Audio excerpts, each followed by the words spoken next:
All right, good evening, everyone. We're going to go ahead and bring our meeting into open session here at 6:39 p.m. We have all board members present with us this evening. We do have a report of action taken in closed session. In closed session, the board took action to approve Resolution 3/2526 and release temporary certificated employees pursuant to Education Code Sections 44911 and 44954, effective at the end of the 25-26 school year, and directed the superintendent to send out appropriate legal notices to the following employees: SC 252602, SC 252603, SC 252604, SC 252605, SC 252606, and SC 252607. The vote was 5-0 in approval. That will bring us to our Pledge of Allegiance. Dr. Kim, would you introduce our guests? Thank you, President Aguilar. It is my pleasure to introduce the esteemed principal of Badillo Elementary School, Miss Connie Monroe, to introduce her student that will lead us to the pledge.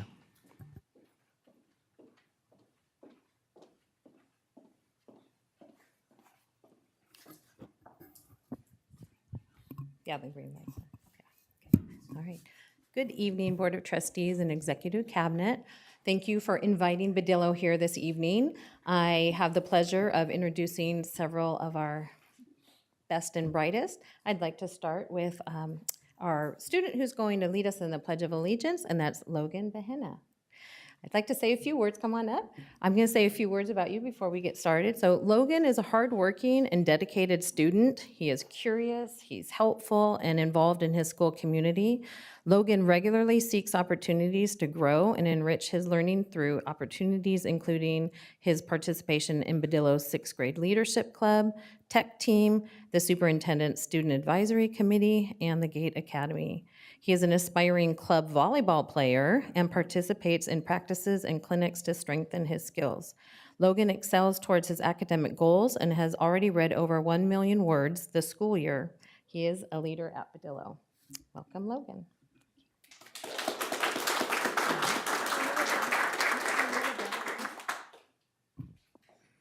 Please stand.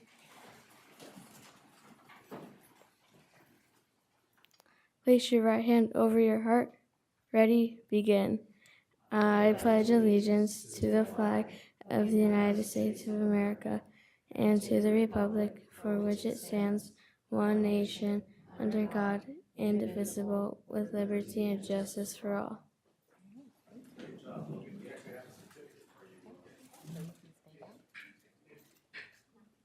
is for you in recognition of honoring us with leading us on the pledge. So great job. Congratulations. And we'll be glad to take this with you.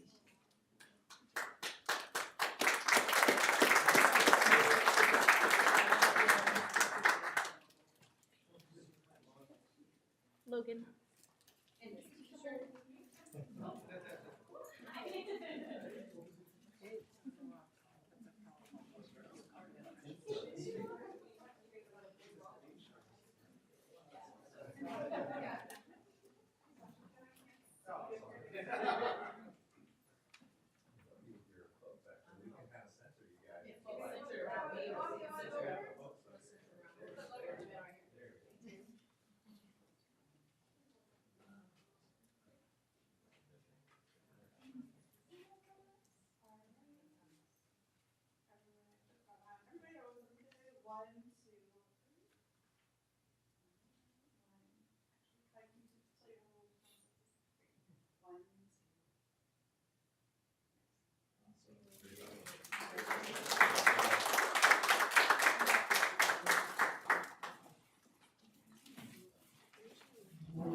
Miss Monroe, if you can continue on with your superstar student.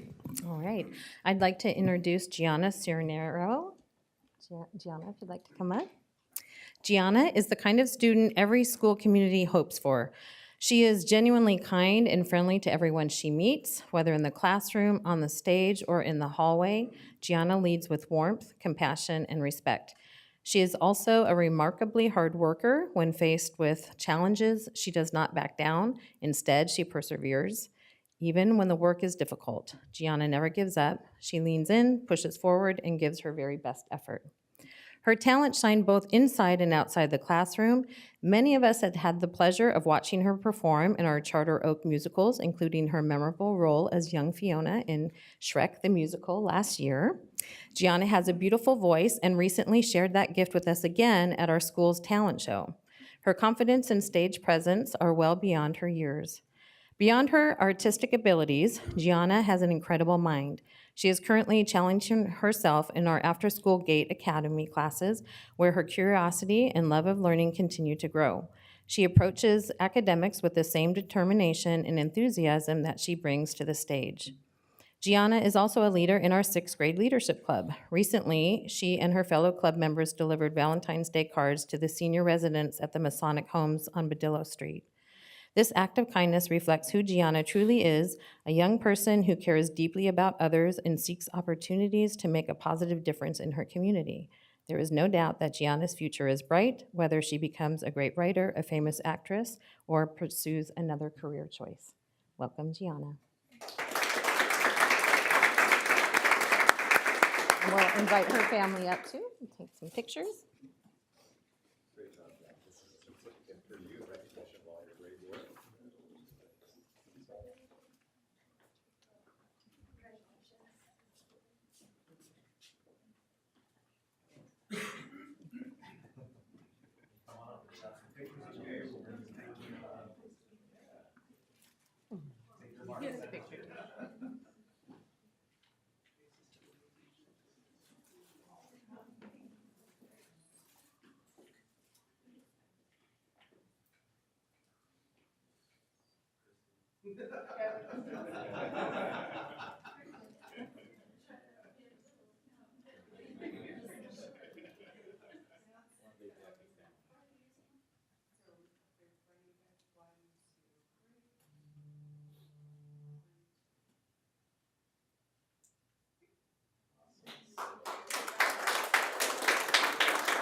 All right, and then Ms. Monroe, your partner in education, or All right. partners in education.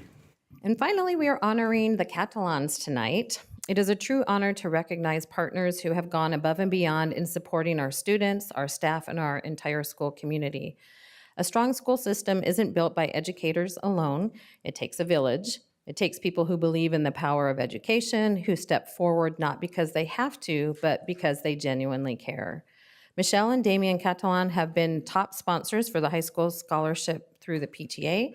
Additionally, they've always been one of the top donors for all the fundraising events at Badillo. Michelle has served on our PTA board for many years and always volunteers for many school and classroom events along with her husband. This year, their youngest child is a sixth grader, so we will be losing a strong supporter. However, I have no doubt that their generosity and support will continue on to Royal Oak and beyond. This evening, we are proud to recognize the Catalans as an outstanding community partner. Through their generosity and continued support, they have helped provide resources, opportunities, and experiences that make a difference in the lives of our students. Their contribution is more than financial. It's an investment in all of our students. Thank you for being here tonight.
All right, this will bring us to our student representative report. Ms. Roselli.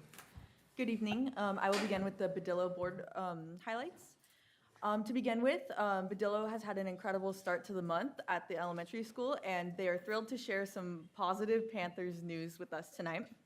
They started their March Madness with some high-stakes energy in the gym for the 6th grade March Madness basketball tournament. As many of you know, Badillo entered the court as last year's reigning champions. We are proud to report that our athletes played with an incredible heart. Our students displayed exemplary sportsmanship, proving that a true champion is defined by their character as much as their jump shot. For their second highlight, while our athletes were busy on the court, our readers were busy in the library. For Read Across America Day week, we transformed the campus into a celebration of literacy. The campus was a sight to see during our Spirit Days, for some very creative facial hair on Mustache Monday to our campus-wide Pajama Day. We were also deeply honored to welcome several special guest readers from the community. Seeing our students engage with local leaders over a good book reminded us of why building a strong literacy foundation is so vital. Finally, we had some very special four-legged visitors. The dogs were back. We hosted 3 wonderful therapy dogs who spent time with every student from TK through 6th grade. From the court to the classroom to the wagging tails, March is a month that truly celebrates the whole child at Badillo. All right, moving into the Charter Oak report. On February 25th, we had the annual blood drive where Charter Oak staff, student, and community members were able to donate blood to the City of Hope. We also hosted our winter sports rally where members from different sports were honored for their progress and hard work on the field. We would also like to recognize the hard work from inside the classes, where this month teachers were able to select students that they recognize for being collaborative, creative thinkers who listen actively and work cooperatively. We'd like to say keep up the great work, Chargers. We also have officially announced both our prom and rally themes, which are Tale as Old as Time and Despicable Me, respectively. Prom will be hosted at the Hacienda in Santa Ana on April 25th, and we'll have our spring rally open only to Charter Oak students on April 7th. Yesterday, we hosted our career day where many students were able to learn about different careers and fields that they would like to enter. Thank you to the guest speakers that we hosted on campus. We'd also like to honor the students who received a proficient in one or more categories of the CASP testing to attend a barbecue where they were able to mingle with friends and look back at pictures from the last 4 years they've had at Charter Oak.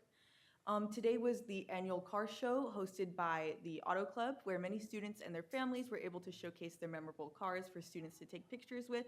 And finally, we are preparing for the showcase, which will be hosted in the Charter Oak Gym on March 18th, where different sports, programs, and clubs will be able to showcase what they stand for. Thank you. Great, thank you very much, Ms. Roselli. This will bring us to our ROP report. Mr. Rose, do we have a report? Good evening, board members. We had meetings last Monday, and I want to show you a couple of things that they are promoting program at the San Gabriel Valley OOP. One with the flyer that was out, committing the school sites and giving out the kids, and they have information on both sides. It's pretty exciting, and they're offering courses in AI fundamentals, business and finances, cyber security, career exploration, financial literacy, that meet AB 2927, health, career, and marketing and sales services. Very nice flyer, really nice. And they also make, if I can find a postcard, they also make postcard as well. It's in here somewhere. Small postcards, and similar to this flyer here. And then they have their own foundation, education foundation recognition event and student and scholarship award. That's going to happen on Thursday, April 30th at 9 a.m. More information to follow, so they're promoting that as well. The second interim report is positive. Your budget looks good, and the ROP itself, they're running they're having a great year there. Teachers are fabulous. On Monday, I will be joining with other board members to go on the tour. We're going to be visiting five different high schools and observe their ROP classes there. So that's my report for today. Great, thank you, Mr. Rose. Yes, we have a question, Ms. Flores? Are we getting those flyers at the high schools, Mr. Rose? Yes. Yes, thank you for asking. Great. Thank you again. And that will bring us to our superintendent report, Dr. Kim. Thank you, Dr. President. March, we are nearing the spring season. Happy daylight savings time. Wanted to share some really neat things that are happening across our schools. We heard from Connie with regards to Read Across America. It was last week. I had the pleasure of reading to Miss Alva's class at Padilla Elementary last week, and hopefully her students enjoyed my reading aloud or my version or rendition of Nothing Ever Happens on 90th Street. I enjoyed it. I don't know if they enjoyed it as much as I did, but it was a great time. And I think a good reminder of just really the emphasizing the love of reading and building in a love of reading across all of our schools. Want to give my congratulations to Cedar Grove Elementary, the champions of the annual Ed Foundation March Madness Tournament. They did a fantastic job. It was an incredible game. The score was 3-2 at halftime, so you can imagine every point counted. And so, great job to Washington as well. They were worthy runner-ups to the tournament itself. Want to share with this board as well an update to our ROMS Forestry and Greening Project. As we all know, this is a partnership that we've had with the City of Covina for the last couple years. And we've completed a very critical part of doing the legwork of planning out what the Forestry and Greening Project would look like. We received planning grants for this. We have those grants in place. And essentially what it's referred to as, it's shovel ready, meaning once we receive funds to actually complete the work, we have the entire architecture and designs to do so. In the meantime, we have been working very closely with the City of Covina in pursuing other grants to do the completion of that work, as well as planning and implementing the athletic spaces in the ROMS field, right? And so we're excited about that work. We have 3 separate grants that we've pursued. We've heard back from one, and unfortunately, we did not receive the grant from the Los Angeles County Regional Parks. We're going to submit another grant for the next cycle. We have another planning grant that's going to help support some of the waterways and stormwater draining systems. It's a planning grant. We're waiting on word with that piece. And we're excited because just last week, in our partnership with the City of Covina, we submitted a comprehensive application to Congressman Cisneros' office to pursue after the completion of our greening project, as well as the planning and implementation funds for the athletic spaces. So we're hopeful for that. We'll follow up and hear word on that one, and we look forward to hearing some good positive effect of that piece. And speaking of just facilities, as we know, facilities are our needs. Our schools have been around for a long time. Most of our schools were built in the 1950s or the 1960s. And so facility needs are wide and varied. We have done some incredible work over the years, not just utilizing our own district funds, but through generous community funds, through previous local funding measures that have done great work in modernizing each of our campuses. And so we look forward to showcasing that work. In fact, our office is going to complete out lack of better words, information that's going to showcase our buildings over the years, the improvements that we made, and how we're, again, going to look forward to seeing whether or not the community would be interested in supporting other future building and facility needs for Charter Oak Unified. So we look forward to that, and with that, I conclude my report. Thank you very much, Dr. Kim. This will bring us to presentations. Dr. Kim, would you introduce our presenter? Yes, our presenter is going to be our very own Chief Business Officer, Ms. Krill Branford. I'll give her a moment to approach the podium.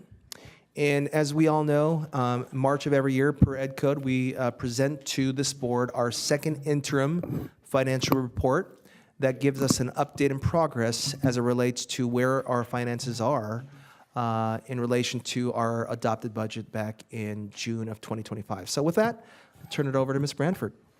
Thank you, Dr. Kim. Good evening, Board President, Dr. Aguilar, Vice President, Mrs. Flores, members, staff, and community. It is my pleasure to present to you tonight the 25-26 second interim report, as well as the multi-year projections. I will be presenting a positive certification for your review and approval. This was achieved through your approval of reductions for the next fiscal year, as well as additional projected reductions in the subsequent year due to the current budget assumptions. Putting together this budget that meets county and state requirement relies heavily on collaboration and decisions. I'm always grateful for teamwork that we have at the district level. And also just to recognize my department, my fiscal director, Nikki. We work really well as a team, and so we're able to get all the work behind the scenes done. And so I want to say thank you to Nikki.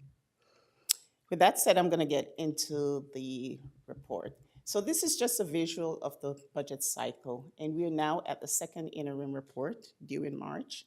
And so and we had recently just had the governor's budget proposal in January, and some of the proposal is now incorporated into the second interim. Next, we'll have the estimated actuals and start the development of the 26-27 budget. And then, of course, the May revise, and we'll have an opportunity to make changes if we need to. I'll be going over the general fund assumptions, the budget projection for this year at second interim, multi-year projections, our other operating funds, ongoing considerations, and next steps. So the first page of the assumption shows our COLA projections, enrollment projections, our UPP numbers, and our ADA. Looking at the COLA, you can see there's some strike-throughs on the two out years, 26-27 and 27-28. I did speak to the COLA being lower at first interim, so this is now incorporated at the second interim. And you'll also see that the 27-28 years showing a reduction in COLA. What that equates to is loss of revenues in our LCFF funding. Our ADA is showing some lower numbers at second interim, so we went down somewhat. And so for now, I'm keeping that flat until we get through the rest of the year. Our second set of assumptions shows our pension costs and our lottery projections. CalSTRS stays flat and has been flat for some time, but CalPERS is showing us some reduction in percentage growth, and so we will see some savings in our CalPERS projected expenditures. This is a full picture of the general fund, both the restricted and unrestricted. And just looking at the growth or changes over time from the adopted budget to the first interim, now we're at the second interim. Major changes shows revenues grew somewhat. We went from 87.9 million at the first interim to now 88.8 million. Our expenditures also went up from 92.6 million to 95.2 million. And as you can see, our net increase or decrease is all red. It's showing that we're deficit spending. However, as I get into the details, you'll see those are really related to the restricted side of the books. Our fund balance is down, naturally, because we have increased our expenditures. And looking at our components of ending fund balance, we are meeting our 3% reserves plus our non-spendables, our stores, and our petty cash. And we also have some carryovers in our LCAP, or supplemental and concentration funds. We have 1.2 million. Our restricted ending balance is still showing 2.2, which is still some carryovers. And so we see 1.6 million as additional funds that we are setting aside for stabilizing the budget. This slide is really one of the most important. It's the unrestricted general fund, the current projection, plus our two multi-year projections.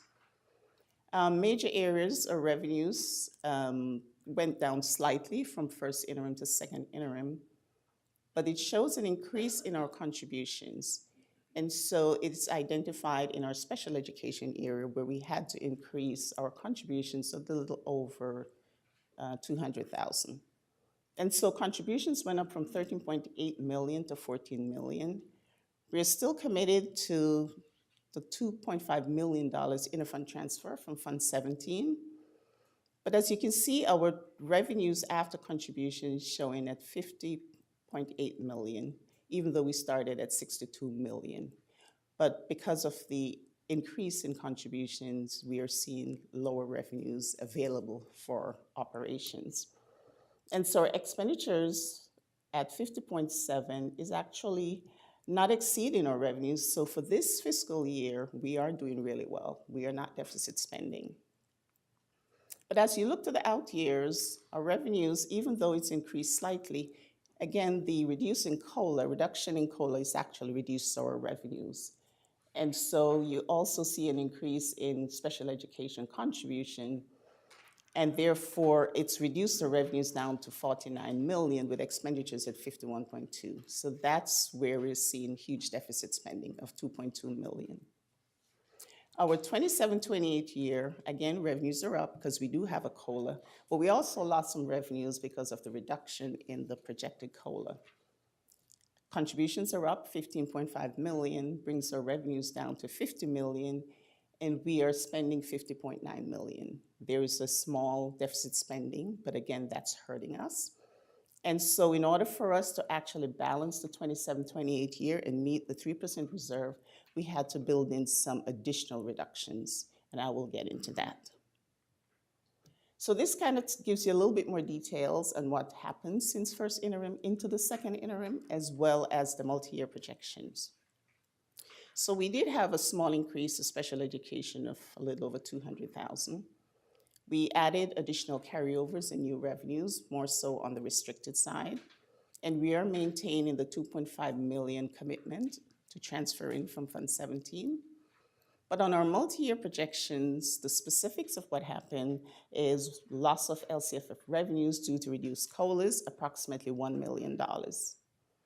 Our increase to support special education in the out years is roughly $500,000. And so what we've done so far is the 26-27, we built in those fiscal stabilization approved reductions of 2.5 million. But we're also now projecting another reduction of 1.1 million for the 27-28 year, which we didn't have at the first interim. But because of the loss in revenues, we now have a need to make more cuts in that year. This slide is a picture of the restricted general fund. Again, this side of the books is supposed to be in balance. Even though they're showing deficit spending, it's because they have the carryovers, the ending fund balance, to be able to absorb those deficit spending. But on the 27-28 projection, you can see that revenues do match expenditures. So overall, the restricted side of the books does stay in balance. Our other operating funds, such as our adult ed, cafeteria, our capital facilities funds, and our child development fund, are all showing positive ending balance. So none of these funds need supports from the general fund, which is always a good thing. Our ongoing considerations, again, we've always talked about declining enrollment, but ADA is actually hurting us. And like most districts, with the decline in attendance, we are losing revenues. There are those reduced COLAs, and hopefully we'll see a change at the May revise. We'll have to wait and see. The expected increases in special education, it's ongoing. It's happened every budget cycle, every period in the budget, we are seeing an increase in supports to special education.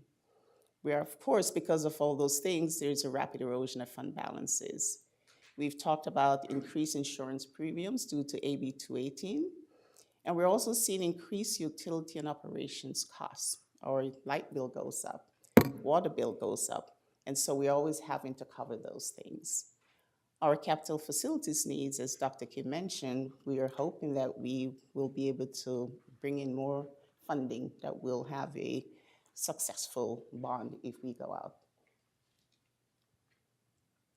Our next steps will be our Governor's May revise, which is scheduled for May 21st. And then we'll have the public hearing of the 26-27 proposed budget and LCAP, and also the approval of the budget and LCAP in June. That's my presentation. If you have any questions, I'll be happy to answer those. Thank you very much, Ms. Ranford. Do we have questions or comments from the board? Mr. Peterson. Thank you. Quick question in regards to the multi-year projection. It's showing deficit spending of $868,000. Does the COLA decrease in COLA represent $1 million at 1%? Between the 2 years, so we had reductions in both the 26-27 and 27-28 year, roughly 1%, and that equated to almost $1 million. On the special ed cost, is any of that money supposed to be federally reimbursed? Yeah, very, very interesting question, very good question. But we've talked about this. The feds promised 40% reimbursement, but I believe we only receive around 9% from the feds. So they've never fulfilled their promise of funding special education. Okay, thank you. Additional comments or questions? Mr. Rose? My understanding is that we are going to throw on the positive certification because we are meeting the reserve. Yes. Well, yeah, that 3.1, under the 27-28 projection is 3.10. Right, so the point, What's the minimum do we have to meet well, the positive 3%, certification? but we also have non-spendables. That's our stores and our petty cash. That's why it's showing a little over 3%. Because I noticed that the reserve percentage had gone down. Yes, that's a trajectory. It's going down. So we can't go under 3.0. Pardon me? We can't go under 3.0 reserve. No, we cannot. If that is the case, I mean, it all depends on the COLA and all the listening consideration, declining enrollment and all that can have an impact on our budget Yes. down the line. So should it fall under 3.0, what happens then? Well, if it's, let's say it's just in the 27-28 year, then we will be filing a qualified budget. And what that means is that we are certifying that we might not be able to meet our obligations. And so the next steps would be that we, of course, have to have a fiscal stabilization plan. And the county will then ask us to do an additional report at the end of the year, so almost like a third interim. And if we're still unable to do that, then that's when the county will step in and give us a fiscal advisor. Thank you. I have a comment about this. I noticed that there's a decline of reserve percentage. It's going down. I mean, barely on the 3.10, and it's barely right above the 3.0 Correct. minimum requirement. At the first interim, we were actually better off, but because of the loss in revenues, we're just balancing it for now, just to meet the 3%, but we will actually have to do some work around what we're actually going to reduce once we start developing the adopted budget for next year. I see. I'd like to see the number goes up to 4, 5, or 6 to be really uncomfortable. Absolutely. That we don't have to worry about what's going to happen next if we suddenly lost revenue down the line. 3.102, like head over the water. I mean, we're right here. I think every stakeholder here has to be aware of this Yeah. potential that we could fall under 3.0. It could. It doesn't look, it doesn't look comfortable reading these numbers because we would like to be in a 4, 5, 6 to be able to manage our budget down the line. And of course, that That's good. possibility would be under the assumption that there aren't any reductions or changes to the current spending, right? But, as we see here in the interim, we are looking at a balanced budget for this particular year, or at least in terms of having more revenue than expenditures projected for the rest of this year.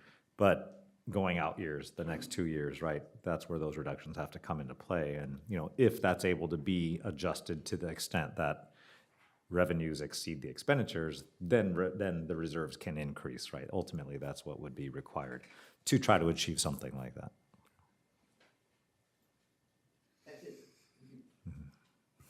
Ms. McGuire.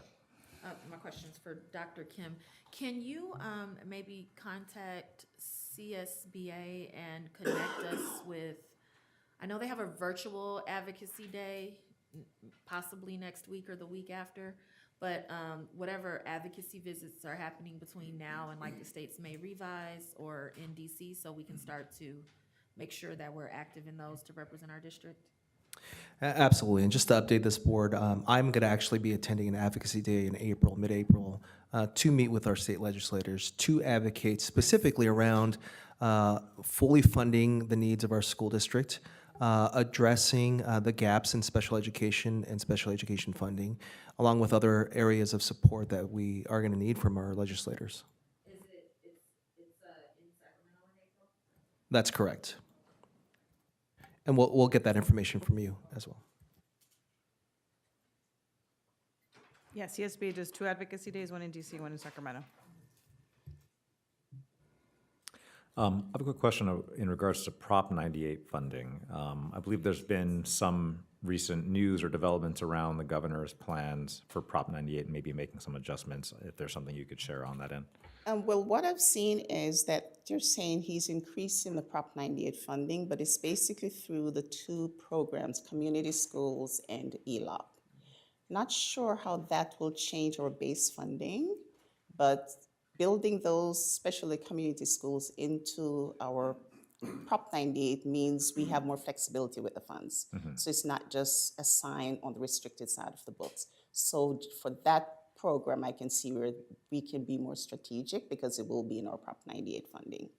ELOP will continue to be a restricted program, so I'm not sure we'll have much flexibility with that one. Okay. Ms. McGuire? Do you know how the lottery is distributed? Because Yes. they're restricting $82. So we have two pots of lottery funds. We have the restricted portion and the unrestricted portion. And for us, it's a very small amount. We probably receive a little over $300,000 for the restricted side, and that's for instructional purposes only. And then we have the unrestricted lottery. We receive around $700,000, and we could pretty much use it for anything. And that's annually? Yes. Oh, okay. If I may just add on the lottery piece, really important in terms of funding for instructional materials. We have been, lack of better words, saving that funding for the last couple years in anticipation of a full adoption for our math textbooks. And we're working closely, Ed Services is, with our county office. We'll begin that work with our teachers, designing committees, and making sure we can identify the most appropriate textbooks, K-12, for our students. Mr. Peterson? Just one question regarding ADA. Are they still counting it as the kids in the seats on a daily basis, or is it based on enrollment? No, it's based on attendance. Thank you.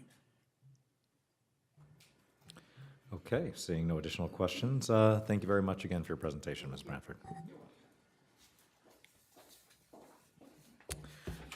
This will move us into public comments.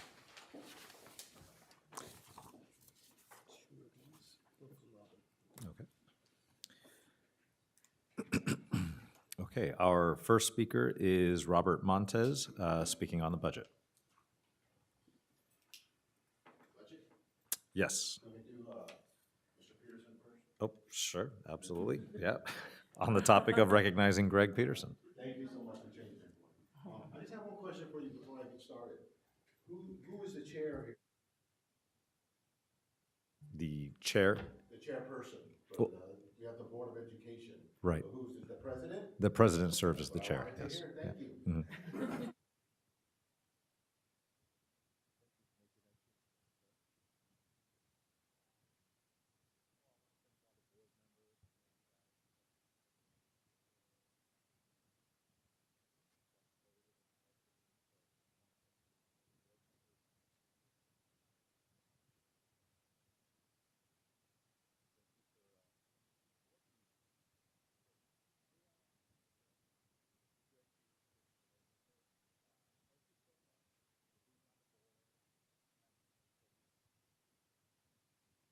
Oh, okay, sorry. Let me repeat that. Okay. So I want to thank Mr. Greg Peterson, the board member. Thank you so much for being on the board and having some police experience. Thank you for recognizing CSEA on some of your meetings, because as you know, I am watching the meetings. I'll go back and look at them on social media. So thank you, Mr. Peterson. Greg, and thank you for recognizing CSEA in some of your meetings. As you know, we are here for the children and bargaining unit workers. Greg, police experience, was quite knowledgeable, and he assisted with a situation at a football game, probably saved the district lots of money. Greg Peterson knows how to approach officers and handle situation effectively. Greg also knows drama, because we are there for all the children in Charter Oak, not just our own. Thank you, Mr. Peterson. Let's give him a round of applause.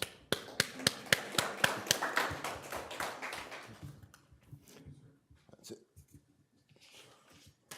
Okay. Now, And Mr. Montes, you have a you're second ready. topic? Okay, so speaking on the budget, apparently we must not be on the same page, because Kirill just informed us that we're working in a deficit, yet we're flying another food service supervisor position. So apparently some people, like I said, they're not on the same page as Kirill. I think they need to get with Kirill and find out what's going on, because that's a food service supervisor position, a new position. How do we have money for this position? People are still leaving Charter Oak. Recently, one of our employees has quit a BIA and was told that she couldn't work for Charter Oak. I believe this is unfair. This person got kicked in the private 3 times, scratched in her leg, and her eye poked. This person couldn't take it anymore. She quit. She was being a punching bag, but she still wants to work for Charter Oak. So I am asking you if you could just keep her working, maybe not as a BIA, but maybe as a HIA, a noon aide, or even a daycare employee. But even after being a punching bag, she still wants to work for Charter Oak. You know, she didn't get, I don't think she got that much good support from the principal. She got a bad evaluation, and I felt that there should have been more support. The only thing I could say is that Dr. Perry came in, and he was great. And you know what? He got her some stuff, and apparently some of the stuff was there, and she didn't know it was there. So somebody said that she wasn't wearing it. So I just want to say, when they send safety equipment to a person, they should have them sign for it in the front office so they know that it's there. So it's not just sitting in the office, you know? Because then if somebody goes and say, hey, well, they're not wearing this, well, guess what? They never knew, you know? So that's it. And then, like I said, hey, if they're not on the same page and we're not really in a deficit, then you know what? It's what I told you before. Warehouse and technology staff, give them a stipend. Thank you, because they work hard. That's it. Thank you, Mr. Montes. Okay. That will conclude our public comment portion. We'll move us into discussion. Our first item for discussion, we have board policy revisions first reading.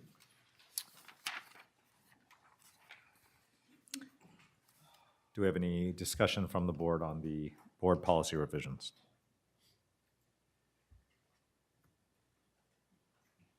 Mr. Rose. Yes, Board Policy 1114 on social media. I believe this is fairly new board policy. And had a lot of information, there's a lot of muddy area, you know, when it comes down to social media. So I want to ask Dr. Aguilar if we can see with the protocol that the district can handle the student who misuse social media. Are they in place, or what the board approved it, and then the district will have to come up with the protocol to make sure that the proper use of social media in school or off campus as well. So I just want to know if the district is going to work on that. So you mean aside from the potential board policy itself, but in terms of how the schools might Right. enforce necessarily or kind of operate in that fashion? Maybe Dr. Kim, if you could speak to that. Yes, we do have existing policy around that reflected in student disciplinary procedures. There are ed code violations related to threats, harassment that can be made by electronic means, inclusive of social media. This particular policy that we're updating relates to district-sponsored social media, meaning what are the appropriate procedures for social media that we own and/or that we are communicating on behalf of the school district. Oh, I see, yeah. Thank you for clarification. Additional comments or questions from the board? Okay. All right, seeing none, we'll end up going forward with seeing a second reading of these board policies at a future meeting. Okay, this will bring us to our action items. We have action items under business services, budget revisions and transfers. Do we have a motion for this item? Okay, I see Mr. Peterson and a second from Mrs. McGuire. Any discussion? Mr. Rose. I've noticed it that the adjustment summary, I believe is on, that's the state page number, but general fund unrestricted. There's a lot of movement in that categories regarding loss of funding. It's like a decrease of $97,000, whatever that is. But I want clarification is why are we moving a lot? You know, the funds are moving around, and then we're still short of $97,000. Ms. Bradford, if you can go ahead and Sure. answer that. So these are all the adjustments that happened since the first interim. So what we're doing is recognizing changes in revenues, whether we have more revenues or lower revenues, the same with expenditures. And so we make those changes within each major account lines, such as salaries or benefits or supplies, services. So that's what we're doing. We're identifying the changes since the first interim to the second interim. I understand that there's a negative 97. Right, so overall, what that means is that we're spending more out of our fund balance. If you recall on the presentation, our fund balance went down. Our difference between our revenues, our expenses over revenues, the change is 97,000 lower than what we projected at the first Lower. interim. Thank you. Thank you. You're welcome. Additional comments or questions? Okay, seeing none, we'll go ahead and call for the vote, and Ms. Roselli can join us on this. Ms. Roselli? Yes. Yes. Mr. Rose? Yes. Mr. Peterson? Yes. Mrs. McGuire? Yes. Mrs. Flores? Yes. And I am also a yes. That will be approved 5-0 with our student rep joining us. That brings us to the second interim financial report. Do we have a motion for this item? So moved. Moved by Ms. Flores. We have a second. I'll second. Second by Mrs. McGuire. Questions or comments from the board? Okay, seeing none, we'll go ahead and call for the vote. Ms. Roselli? Yes. Mr. Rose? Yes. Mr. Peterson? Yes. Mrs. McGuire? Yes. Mrs. Flores? Yes. And I'm also a yes. That will be approved 5-0 with our student rep in the affirmative as well. Under superintendent, we have CSBA Delegate Assembly election. Do we have a motion to bring this item forward? So moved. Moved by Ms. Flores, second. I'll second. Second by Mrs. McGuire. Okay. In this particular item, we have a couple of candidates for approval. We have Maria Caceres from Covina Valley and also Roberta Perlman from Pomona.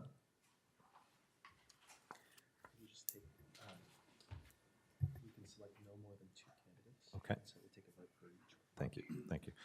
So for this particular item, we will be voting as a board to approve potentially up to 2 candidates to serve as delegates to the California School Board Association. And as I read a second ago, we have those 2 nominated individuals, Maria Caceres, again, from Covina Valley Unified, and Roberta Perlman from Pomona Unified. So we'll take each individual nomination on its own, and we can all vote as we see fit, yes or no, for each of these nominees. So we'll begin with Maria Caceres from Covina Valley. Mr. Rose? Yes. Mr. Peterson? Yes. Mrs. McGuire? Yes. Mrs. Flores? Yes. And I am also a yes. Our board will vote to approve Maria Caceres 5-0 from Charter Oak. And our second nominee is Roberta Perlman. Mr. Rose, the vote. Yes. Mr. Peterson. Yes. Mrs. McGuire. Yes. Mrs. Flores. Yes. And I am also a yes. 5-0 there. This will bring us to our consent calendar. We do have a comment on the consent calendar. Mr. Portillo, on the subject of the minutes of February 19th discrepancies.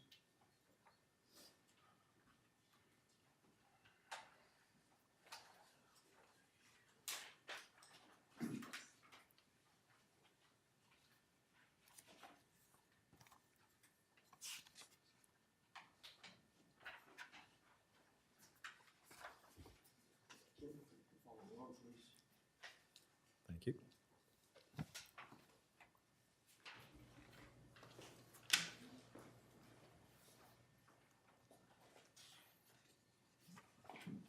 Okay, I think you all have identical pages. I'm trying to cut to the chase.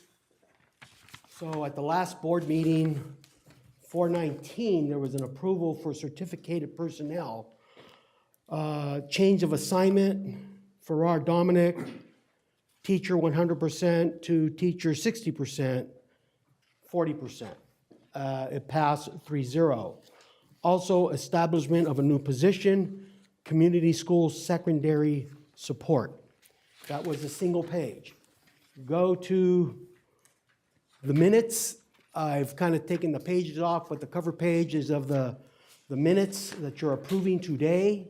And I think I have to, where the heck is that? Okay, and if you go to page 7, in the minutes, it shows change of assignment to be arranged, teacher 100%, teacher 60%, community school secondary support. And then it also has in there community school secondary.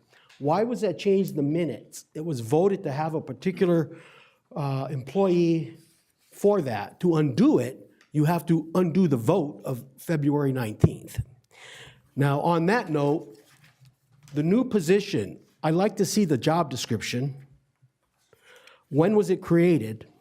And is there a memo of understanding between the bargaining unit, Charter Oak Teachers Association? Is there anything else I need to cover here? Oh, when was the position flowing? I want to see the description and when the job was flowing to approve Dominic Farrar as a chosen candidate for the new position. That's a lot to unpack. I did it under 2 minutes and handed out paperwork. I appreciate response to this. Thank you. Thank you, Mr. Wortio. I'm sure we can have, if you contact the district office, we can have the job description available and that information. Also, why it was changed? That person has that job now. They should be having that job. And who it will, in the back office decides, oh, we're gonna change it. You can't do that. That's why you have public meetings. Thank you.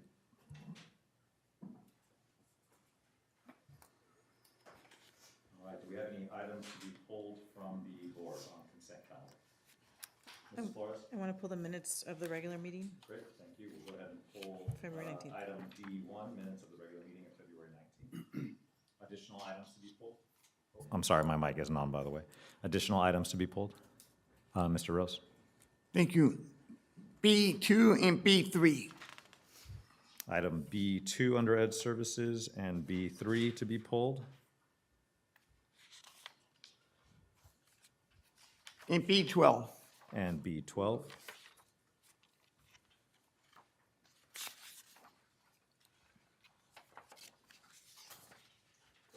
Okay, additional items from the board?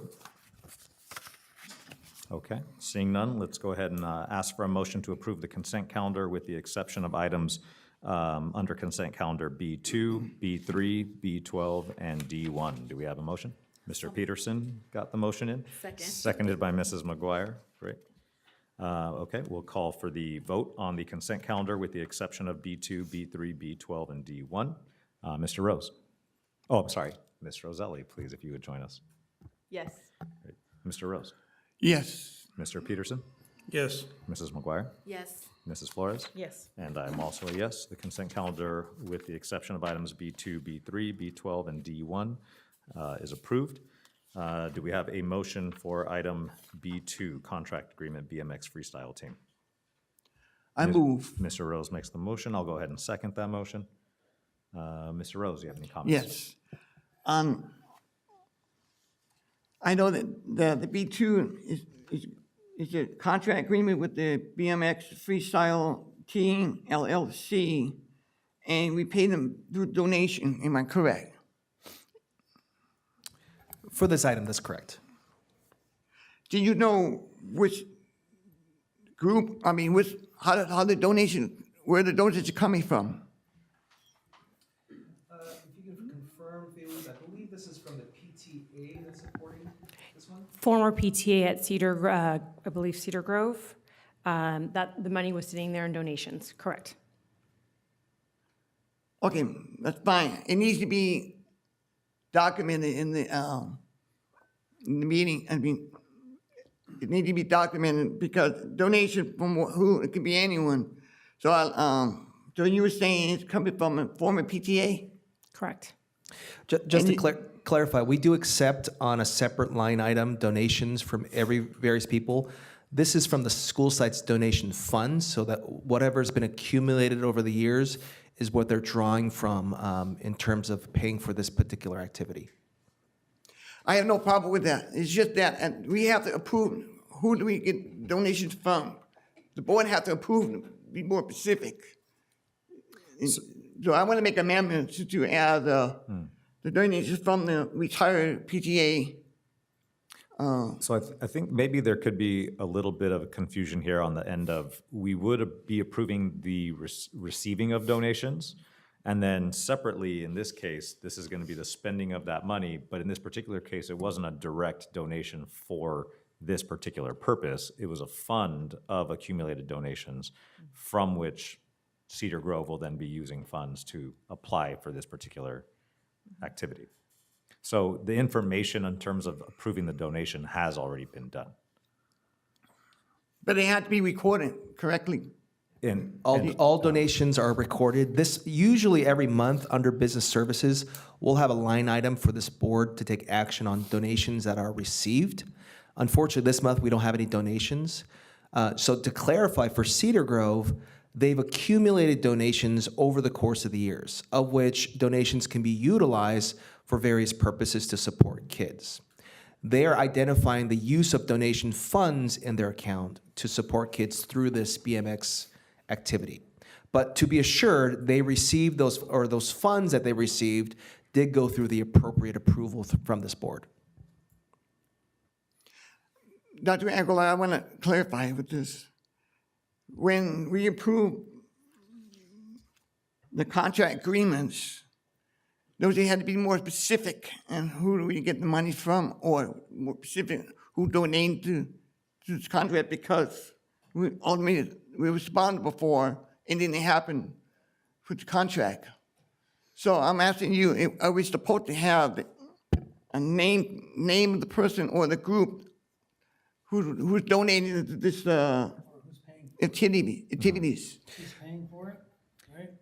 Who paid for it? Yeah. Right, and so you want to know who's paying for it and where those funds came from. I want to add it. We should document it on the agenda, saying that the donations from retired PTA teacher, whatever.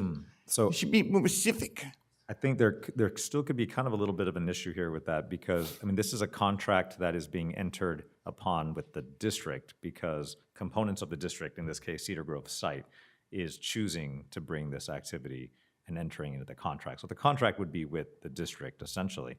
But in terms of the funding for it, right, there's not a particular one donation for this particular item. So there wouldn't be a particular person or donor to have listed as funding this for this particular activity. Mrs. McGuire, yeah, comment?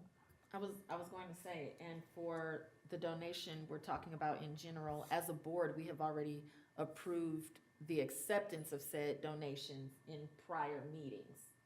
So they just have a pot of money that they're choosing to spend that we've already approved.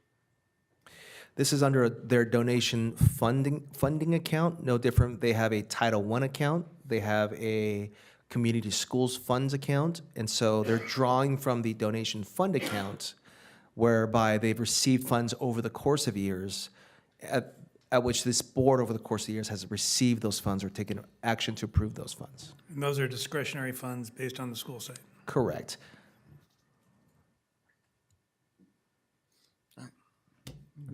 Okay, thank you, Mr. Rose. Let's call for a vote on this particular item. This is item under consent calendar 16B2, contract agreement with BMX Freestyle. Ms. Roselli? Yes. Yes. Mr. Rose? No. No.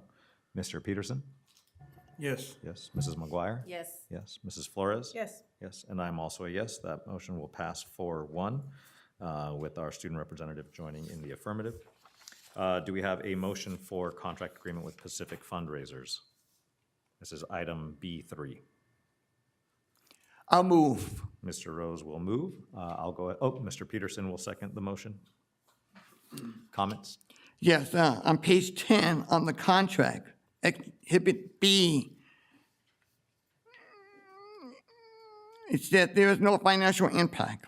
However, someone handwritten the note here, and it's not clear what it says here, but I'm going to do my best to read this off to the board members and see you can recognize the way it's right. And it says, quote, Clan Oak PTA will keep 65% of the dollar, if I'm reading correctly, collects and will receive, and it's not clear, then there's no choose for the event. It's not clear. The contract has to be clear, clearly stated what's going to happen. And also, it's handwritten. Was it handwritten after the contract was signed? Before the sign? I don't know. I'm not comfortable with the way the contract was written that way. I want to express my concern. I have reservation about that kind of contract being made before the board. Mrs. McGuire? I can speak from experience with this vendor in particular, as a former member of the PTA at Glen Oak. What's written in that section are the concessions of the actual agreement. So what happens is the PTA keeps 65% and the company will keep 35% of sales. And then in exchange for that 35%, they'll offer an incentive to the school, prizes, dance parties, et cetera, at no charge to the PTA. And that's what that note is describing there. It actually says there was no charge for event. And I'm familiar with this company too, because it was at a... They do a lot of the fundraisers for our elementary school campuses. Just to clarify, the contract for this is not any particular services we're paying for. We're taking this because they're hosting an assembly, and anytime we have an outside vendor speaking to our students, we have to have board action for it. And so in this case, they're doing a kickoff for a fundraiser the PTA is organizing. This board's taking action because we're having an outside group speaking to our students. Mr. Rose? I mean, I have no problem how money be spent, but the way the contract was written is nothing. That's, to me, it's, it wasn't done right. That's what I'm saying, because I could read the last sentence, and that tells me that, the contract was not clearly stating how we funded or we did a donation or whatever. Yeah, Mrs. McGuire? Okay, I got that. I think that's fair that we ask for any addendums to be either typed or legibly written for our consideration. Yeah, I think that's important to have the district take that under advisement when they receive contract or any language relating to contract. Absolutely. Is this contract with the PTA, and are they the ones who approved that contract? Yeah, again, correct. So the contract that we're taking for this, in terms of it's because they're giving an assembly to our kids, and you guys are taking approval for that. Right, so our action approves their presence to provide the assembly. That's Any correct. particular contract is directly between the PTA. That's correct. Okay, great. Additional comments or questions? Thank you. All right, we'll go ahead and move for the vote here. Ms. Roselli? Yes. Mr. Rose? No. Mr. Peterson? Yes. Mrs. McGuire? Yes. Mrs. Flores? Yes. I am also a yes. That will pass 4-1 with Ms. Roselli joining us in the affirmative. This will take us to item 16B12, contract agreement Megan Stone DO Inc. Do we have a motion for this item? Mr. Peterson makes the motion. We have a second? I'll second. Second by Mrs. Flores. Thank you. Comments or questions from the board? Mr. Rose? I'm glad you pulled it out. I was absent. No, you the one. This is Oh, item I'm so sorry. B12, contract agreement. Oh, yeah, Megan I have a Stone. question about Medi-Cal. This contract, I think we're gonna pay out 48,000, what it is, related to Medi-Cal billing. Am I correct? Yes. Yeah, and then are we getting money back from the Medi-Cal? We do receive some funds from Medical. Some or all? Some. It depends. Sometimes we'll get quite a bit of funds, but then they'll audit it, and most of the funds are for prior years. And so it doesn't come in the way we budget it. And even if we get a lot of funds, they do audit and they'll take back funds. But we do have sufficient funds to be able to pay this. Thank you, that's all. Thank you, Mr. Rose. Any additional comments or questions? Okay, we'll go ahead. Oh, do you have a comment, Ms. Roselli? Yeah, just a question. What is this contract agreement for? Is it for staff members or just the community in general? Dr. Kim, if you could provide some clarity. Good question, Heather. So really what it is that we submit for billing for services through Medi-Cal reimbursement. And so in order for us to do that, we have an authorized medical doctor, who Dr. Stone would be in this case, that will authorize that we're appropriately submitting those reimbursements. Okay, thank you for that clarification. Yes, but not a staff, and we're not employing her in any way. Yeah. Good question.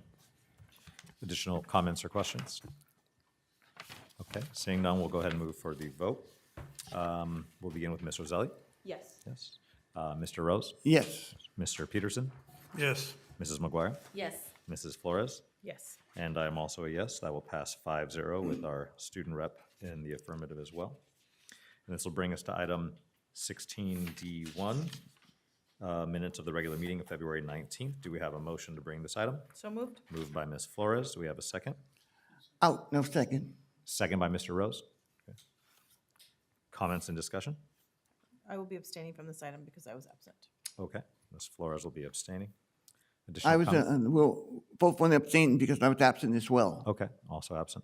And then with the discrepancy indicated here on this particular item, it appears perhaps an outdated version of that particular document. Can we actually have that amended to be updated and included to reflect accurately what was voted on? Absolutely, yes. Okay, so we'll probably have to bring that back at a future meeting. We won't be able to take action for that amendment. That's correct. Okay. In fact, I think just to make sure, I want to make sure I need a motion for that amendment. Okay. Do we need to adjust that, or is this simply more clerical Or to should we- accurately reflect what the Should we meeting is move to actually? table it until the next meeting? Yes, we also need to make sure that it's updated as well, Yeah. right? Not simply just Right. tabled. So I want to make sure, Friendly amendment? yeah, so in this case, let's go ahead and I will make a motion to amend the minutes to reflect the Dominic Farrar's reassignment. Do we have a second for that motion? I'll second. Okay, cool. Thank you for the second. I think I had Ms. McGuire on that. And again, this is just to reflect accurately, not adjusting what was actually taken action on at the previous meeting, but to ensure that the minutes do reflect the actual action of the previous meeting. We'll go ahead and vote on that. Ms. Roselli. Oh, sorry, I see a I comment. have a comment Mr. Rose. on why you want to make an amendment to add his name. Well, we want to make sure that we are adjusting the minutes accurately. So my question is, what happened? Why would there a change in the minute? It's a clerical error. It was just not updated to what was the actual action that was taken during the meeting.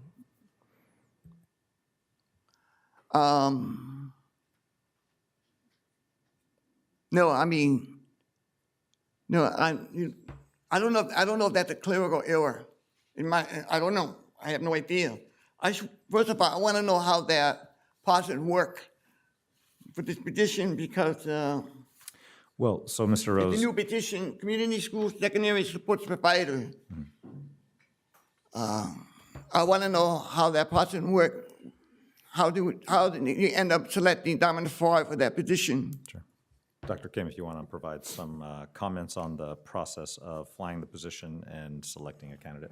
Sure. Dr. Bond actually has been well-versed in this because he's been working with both the school site, their community schools funds, along with input from COEA. So through the school site leadership, led by the principal, they've identified funds that are in their community schools to help assist with things. A staff member can help with part of their day dedicated directly to services for students and their parents, revolving around attendance and different things. So we flew that position internally because it was a short of, not a full position, it was a 40%, and it wasn't starting until second semester. So that was flown. He did interview for that position and attained that position. Was the contract, teacher contract follow? In the teacher contract, there's steps to follow to go with that follow through with the contract? In the way it was flown, or the way that? Yes. So the first time we flew it internally just within the high school because the way that the master schedule works, we needed an individual from within the school. That is not actually the way the contract reads. The contract is for all staff, all unit members. So it was reflown again a second time. The second time it was opened up to all certificated staff to apply for it. So he actually interviewed for that position twice. So he's the only candidate? No, there was another internal candidate at the high school the first time, and then there was another candidate from another school the second time. But he did go through the process twice. Okay.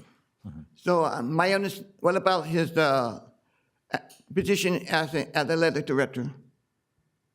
I mean, he had 40%, what is it, 40% teaching position, he has to teach 60% of the class, right?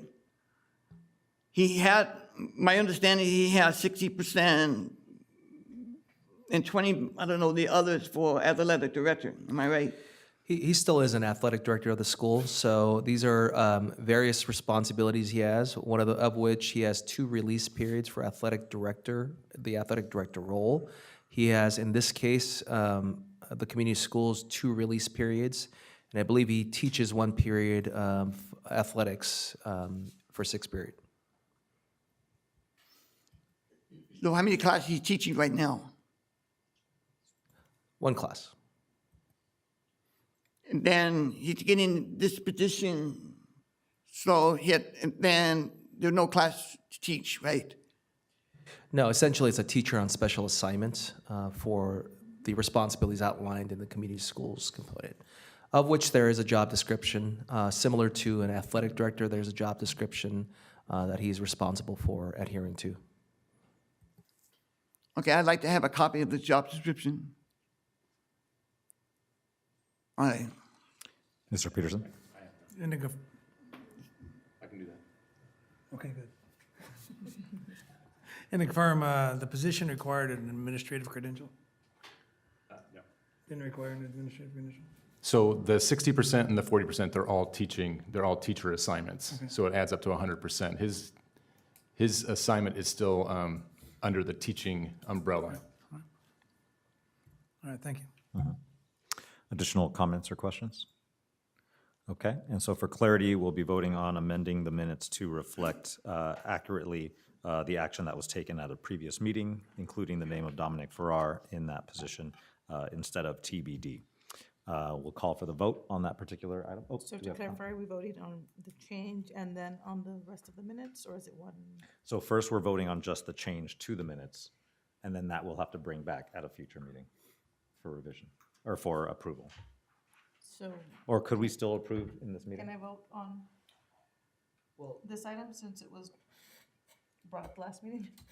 You're requesting an amendment to an action item of which we're not gonna vote for. So would we then effectively bring that amendment to the next meeting with the reflected changes? Of which then you guys would take action on and or abstain from if you were not present.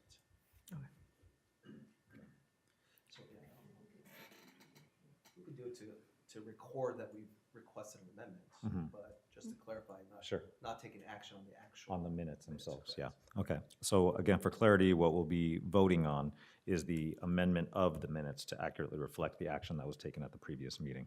And so anybody would feel free to vote on this. You're voting so that it accurately reflects the action that was taken at the last meeting. Okay? Mrs. McGuire? We could also move to approve minutes with changes and make the changes here. Okay. And that might be cleaner. That way it won't be as confusing and we'll understand who should be voting, the folks who are actually here. And we could move to that. Okay. In that case, if we combine those essentially into one motion, then if it includes the approval of the minutes, any individuals who were planning to abstain because they were not present for those minutes then would continue to abstain for a motion such as that. Okay. We can do that. All right. So the current motion on the table is we are going to be moving to amend the minutes and approve the minutes in showing Dominic Farrar in that position instead of TBD. Okay. Call for the vote. Ms. Roselli. Yes. Mr. Rose. Abstain. Abstain.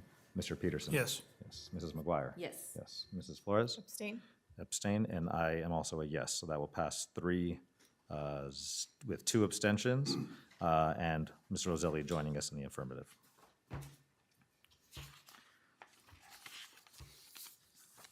All right, that was our last item. That will bring us to board comments for the evening. We'll begin with Mr. Rose. Yes, usually I vote no on both of the contract because it had to be done right. It had to be done right. It had to be clear, consistent in legal documents. It's going to be in legal documents. The board is ultimately responsible for all contracts submitted by the district administrator. We're responsible to make sure that all contracts have to cover the I and the T in places. I'm not happy with what I see. There was written on the contract, I don't even know if it was written before or after, it was kind of with the sign. And then the donation, where do we get from? I understand what you're saying. I don't know if you understand where I'm coming from. I'm talking about the contract itself. It needs to be clear, consistent, and that we can be able to know where the money's coming and going. That's my concern with this contract. I also had information about the school. There was concern about the state budget where people need to have a better understanding where the money's coming from. All money that comes that we use here just for restricted and unrestricted and other programs, all that are all from the state level. That's where we get our money. And once we receive the money, we have to look at our budget and spend it wisely because there's no more money coming in from the state beyond that. So if the people have a concern about budget cut, it's not on us, it's on Sacramento.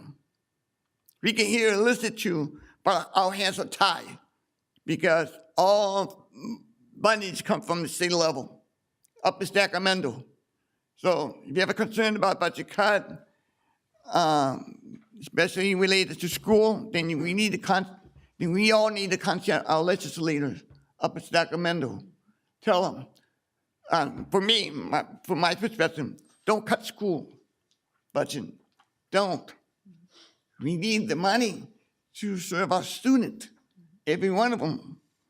So I just wanted to heads up on that. And there's an article in this magazine mentioned about where the money's coming from and how we should reach out to the legislator not to make any more cuts to education. Back to you. Thank you, Mr. Rose. Mr. Peterson. And congratulations to Cedar Grove on winning the March Madness tournament. I think it's like their second or third time winning it. Something's in the water over there. But congratulations to the kids. As Mr. Montez was talking about with the drama program, SpongeBob's coming up. And I believe just about all the tickets are sold out for all the shows. So they're doing a great job in promoting it. They're putting in a lot of work during school, after school. It's gonna be fun show to watch. Spring break, can't get here quick enough. For some reason, this second semester is just dragging for me. I don't know if it's dragging for you, but oh my goodness. Are you counting the days, Heather? It is, Countdown?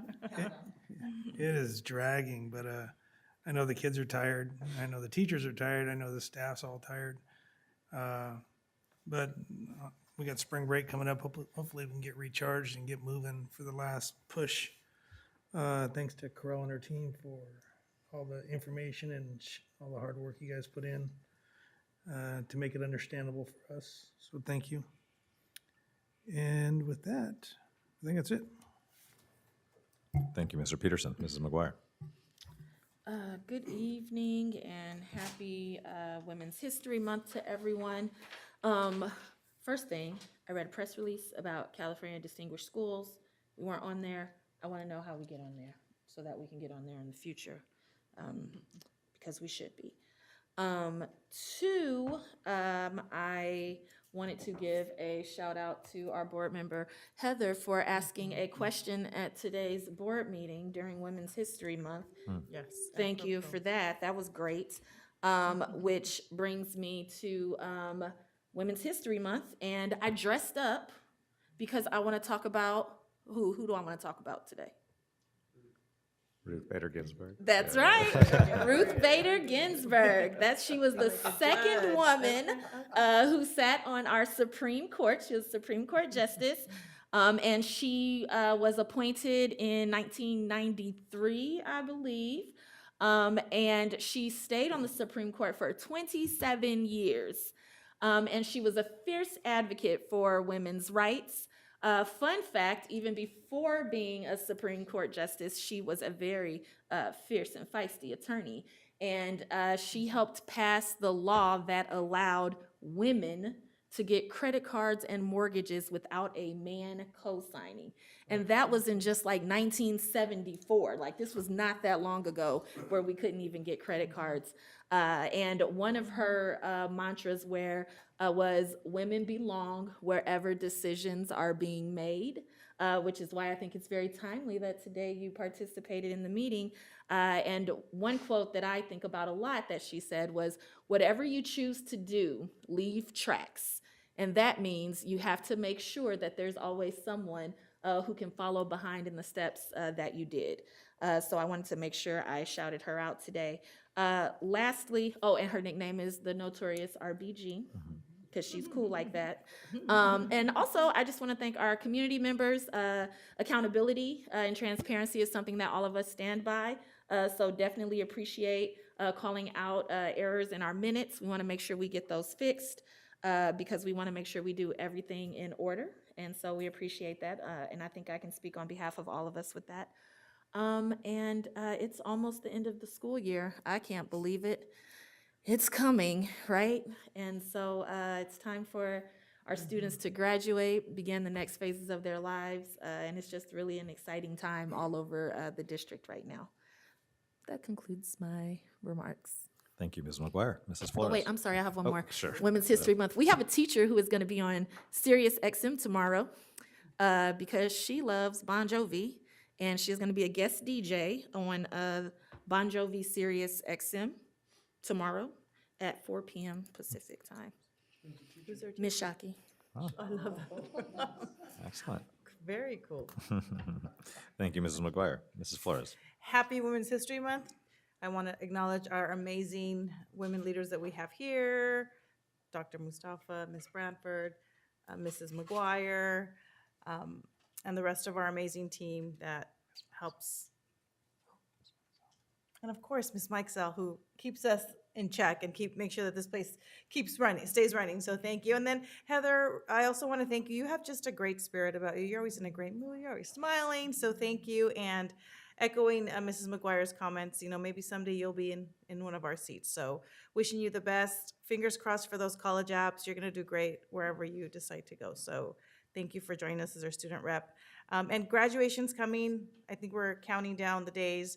And I've been in this district for 20 years with 4 children. So it's bittersweet for me to see my last one graduate. But it's been a great journey. So very excited for that. Go and see SpongeBob. I hear it's going to be phenomenal.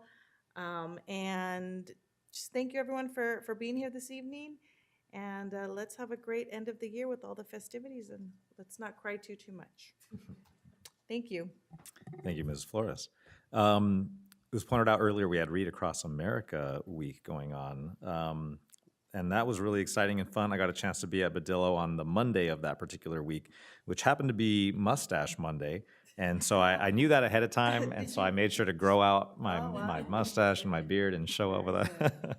I wish I could have planned it that well, but it was fun. And we saw kids running around with a bunch of fake mustaches on, and it was really fun and entertaining. That was great. And I got a chance to go to Washington as well to read to some of the kids, a TK class. That was really fun. I went over to my folks' place and picked up an old book of mine, a book called George Shrinks that was given to me by someone in my family in, I guess this would have been 1992. And so it was a book that I had when I was in kindergarten over at Willow. And I thought that was really fun, and it was cool. The kids got a kick out of it. It's an old Reading Rainbow book if you don't know it, so look it up. And you can even find it on YouTube. They have kind of like an animated version of it, something like that. It's kind of fun. Let's see, before our next meeting, our choir will have traveled to New York to sing at Carnegie Hall. So wishing them the best of skill. They always have it. They're going to do great, and they're going to represent us so well there. I'm really excited. Jealous of anybody that gets to go watch them this year. That's going to be a great show. And Heather will be there as well, exactly. So that'll be fantastic. Thank you also for mentioning the City of Hope blood drive at Charter Oak High School. Just kind of as a general comment for the community as a whole, in addition to any local drives that occur, you can always reach out to City of Hope. They have a blood donor center called the Amini Center on their campus in Doherty. And you can travel there, you can donate blood at any time that you're able to get an appointment, and they're always happy to make appointments because they're always in need, of course. And beyond donating whole blood, you can also consider donating platelets, for example.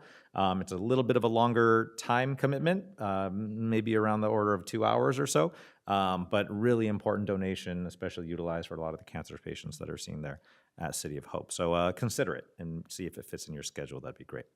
And then lastly, Career Day yesterday. That was quite an event, really great. Got a chance to participate in that, and that was really fun and meet so many of the students. I'm really pleased to see that all of the students get a chance to participate. It's not something geared specifically towards the seniors or the upperclassmen, but it's really across the board, and it's valuable to get the freshmen as well exposed to a lot of these possibilities and different things. And so thank you to all the professionals that were able to participate, and to the counseling staff for putting on such a great event.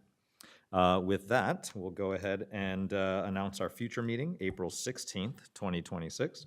And we do not require any closed session tonight, and so we will adjourn our meeting